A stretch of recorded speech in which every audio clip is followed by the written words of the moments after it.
एक व्यक्ति को पर हेड 5 किलो गेहूं देते हैं। अगर 5 किलो को 30 से भाग दूं तो 160 ग्राम होते हैं।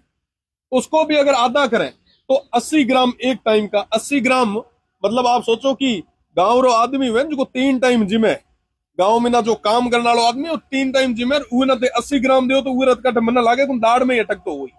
हर गांव के अंदर आपको कैंसर के कई सारे पेशेंट्स मिलेंगे और विशेषकर वो निचले तबके के हमारे जो भाई हैं उनमें कैंसर की और तमाम बीमारियों की रेट जो बढ़ गई है। मैं 100% दावे के साथ कह सकता हूं कि इसमें एक बड़ा कारण ये भी है, विरासत में हमें मिली संपदाएं जिनको बचाने की जरूरत है, जिनको संरक्षित रखने की जरूरत है, उसको लेके सदन में एक मजबूत एक्ट, एक मजबूत कानून बनाने की बात हमने कही।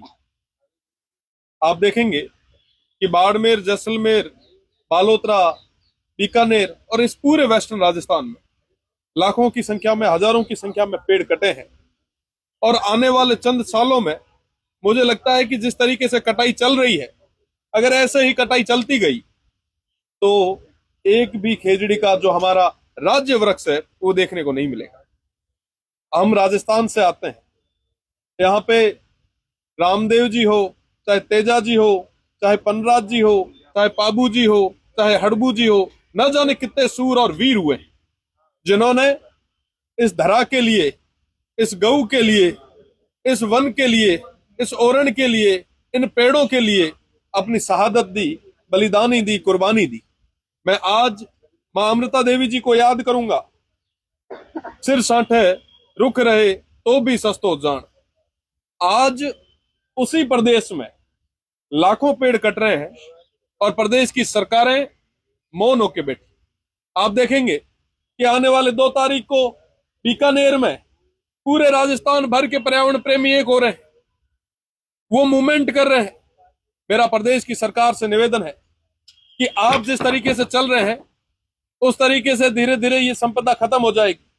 वो गाय जिसके नाम पे हम हमेशा बात करते हैं, चर्चाएं करते हैं, वो गोवंश कहां जाएगा?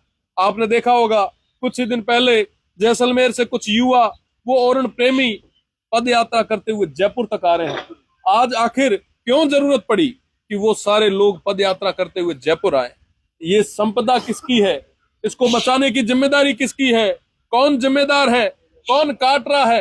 किसको बचानी चाहिए? आज कई सवाल उठ रहे हैं। मुझे लगता है कि प्रदेश की सरकार अगर वाकई चाहती है कि ये प्रदेश हरियालो रहे तो हरियालो रहने के लिए एक ऐसा मजबूत कानून राजस्थान में भी आना चाहिए जैसा उत्तराखंड और अन्य स्टेट्स में आया है। ये संपदा हमारी है, आने वाली पीढ़ी को बचाने के लिए, उनको विरासत में देने के लिए हमें इन तमाम वन्य संपदा को बचाने की जरूरत है, एक्ट लाने की जरूरत है। खाद्य आपूर्ति विभाग की तरफ से आपने आज बड़ा है कि मेरे खुद के पिताजी डॉक्टर हैं, पता नहीं आप कौन सी नई डॉक्टरी पढ़कर आए। देखिए, मैं आपको बताना चाहूंगा कि खाद्य आपूर्ति किसके लिए है। हमारे सोसाइटी में वो निचले तबके का वंचित, शोषित व्यक्ति जिसके पास 2 समय का भोजन नहीं है, वो कोई भूख से यहाँ पे परेशान ना हो, उनको खाद्य मिले, उनको 2 समय की रोटी मिले, उसके लिए खाद्य आपूर्ति जैसा ये बहुत सेंसिटिव डिपार्टमेंट अमूमन बहुत कम चर्चा होती है, पर हमने ये बात इसलिए रखी क्योंकि वो तमाम लोग जिनका नाम आज के समय में खाद्य सुरक्षा में जुड़ा नहीं है वो वंचित ना रहे। हकीकत ये है कि हर गांव में जो प्रभावशाली होता है उनके नाम तो इनमें होते हैं, पर जो वाकई जो जरूरतमंद होता है उसकी कोई बात नहीं करता। सत्ताएं, राज, नेता, तमाम लोग बातें उन्हीं की करेंगे जो प्रभावशाली होगा, पर साहब वो निचले तबके की बात कौन करेगा? आज के समय में हर गांव में ऐसे कई लोग हैं जो वाकई जरूरतमंद है पर उनके नाम नहीं। आप गिव अप, आपने नाम रखा, कई लोगों ने अपने फॉर्म उठाए। मैंने माननीय मंत्री जी से पूछा कि कितने लोग हैं जिन्होंने स्वेच्छा से अपने नाम उठाए और कितने लोग हैं जिनको आपने निष्कासित किया, आपके डिपार्टमेंट ने जिसको जबरदस्ती निष्कासित किया, और जिनको आपने निष्कासित किया उनके खिलाफ आपने क्या कार्रवाई की? देखिए साहब, जो जबरदस्ती, जो उस क्राइटेरिया में नहीं आता, फिर भी अगर किसी गरीब का हक मार रहा है तो उसके खिलाफ कार्रवाई करने की जिम्मेदारी भी तो सरकार की है। सरकार ने अब तक कितने प्रकरण दर्ज किए? उसका जवाब तो मुझे पूरे तरीके से नहीं मिला, पर मैं ये जरूर समझ सकता हूं, जैसे आपने बात भी कही, एक धारणा बनी है आम सोसाइटी में कि ये जितने भी गेहूं आते हैं, ये गेहूं पूरे तरीके से खराब और इस तरीके के होते हैं कि अगर कोई स्वस्थ व्यक्ति इसको आहार के रूप में ले तो वो निश्चित रूप से बीमार हो। आज हर गांव के अंदर आपको कैंसर के कई सारे पेशेंट्स मिलेंगे, और विशेषकर वो निचले तबके के हमारे जो भाई हैं, उनमें कैंसर की और तमाम बीमारियों की रेट जो बढ़ गई है, मैं 100% दावे के साथ कह सकता हूं कि इसमें एक बड़ा कारण ये भी है। जब आप रेस्टोरेंट खोलते हैं, छोटा मोटा कोई प्रतिष्ठान खोलते हैं, आप FSSAI से उसको पूरे तरीके से वेरीफाइड कराते हैं, पर साहब ये जो गेहूं बंट रहे हैं, इनकी बात कौन करेगा? इनको किसने टेस्ट किया? और रही बात दूसरी, एक बहुत जरूरी जो विषय है कि आप एक महीने में एक व्यक्ति को पर हेड 5 किलो गेहूं देते हैं। अगर 5 किलो को 30 से भाग दूं तो 160 ग्राम होते हैं। उसको भी अगर आधा करें तो 80 ग्राम एक टाइम का। 80 ग्राम मतलब आप सोचो कि गांव रो आदमी वे जो 3 टाइम जिमे, गांव में ना जो काम करने वाला आदमी वो 3 टाइम जिमे, उहे ना 80 ग्राम दो तो उहे रत कट मन लागे तुम दाढ़ में अटक तो हुई। एड़ी स्थितियां हैं, और आप कह रहे हो कि मैं खाद्य रूप में मीना सबाना सुरक्षित रख रहा। वाकई इन सेक्टर्स पे काम करने की जरूरत है। आज के समय में निचले तबके के जो आर्थिक रूप से हमारे कमजोर भाई हैं, उनकी चिंता हम सभी को करनी होगी। ये सदन में हम लोगों को पहुंचाने वाले वही लोग हैं, और उनकी बात अगर हम नहीं करेंगे तो किसकी बात करेंगे?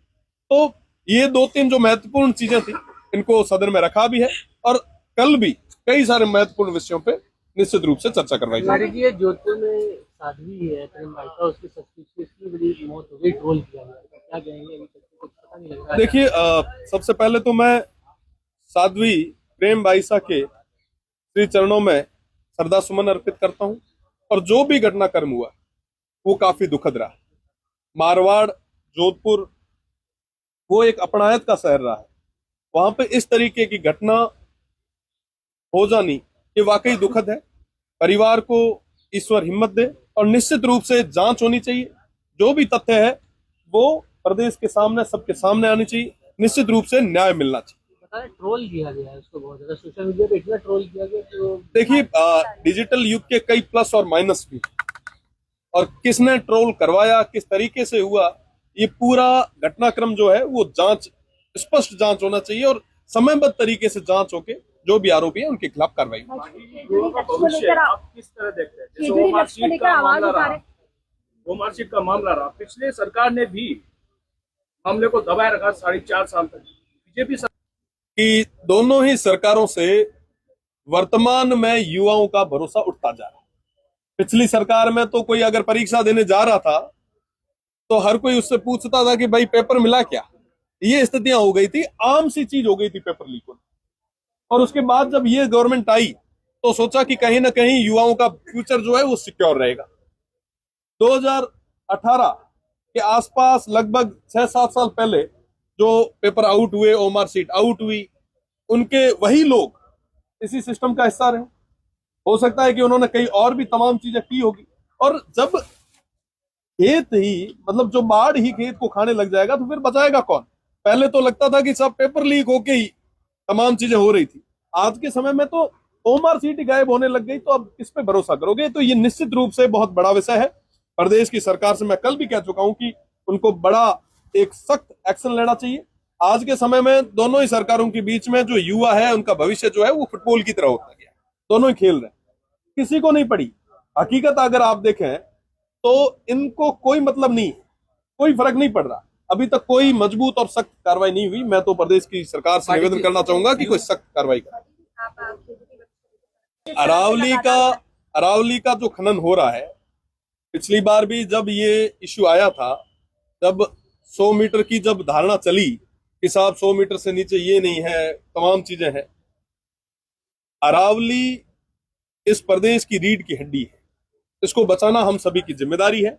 वर्तमान में वो प्रकरण तो सुप्रीम कोर्ट में है, पर उसके अलावा जो खनन हो रहा है, खनन माफियाओं को कहीं ना कहीं दोनों ही सरकारों में सह दे के करवाया जा रहा है। यूजीसी को लेकर काफी बवाल हो रहा है। सुप्रीम कोर्ट ने अब जो है इसको वापस भी लेने के लिए कहा है कि इसको नए। देखिए, यूजीसी के बारे में एक बहुत बड़ी चर्चा, बहुत बड़ी बहस छिड़ी है। निश्चित रूप से पुनर्विचार होना चाहिए और सभी के हितों को देखिए। मैं विश्वविद्यालय से आया हूँ, मैं छात्र राजनीति से मैंने शुरुआत की है, मैं बतौर छात्र संघ अध्यक्ष मैंने काम किया है, मुझे काम करने का मौका देवतुल्य जनता ने, उन युवा साथियों ने दिया। हम सभी भाई की तरह रहते हैं, हमेशा से एक जो भाईचारा है वो बना रहा है। इस भाईचारे को, इस तारतम्य को तोड़ना कतई उचित नहीं है। निश्चित रूप से इस पे विचार किया जाना चाहिए था। जो स्टे हुआ है, मुझे लगता है कि आने वाले समय में जो भी पॉलिसी आएगी सबके हित के लिए आएगी।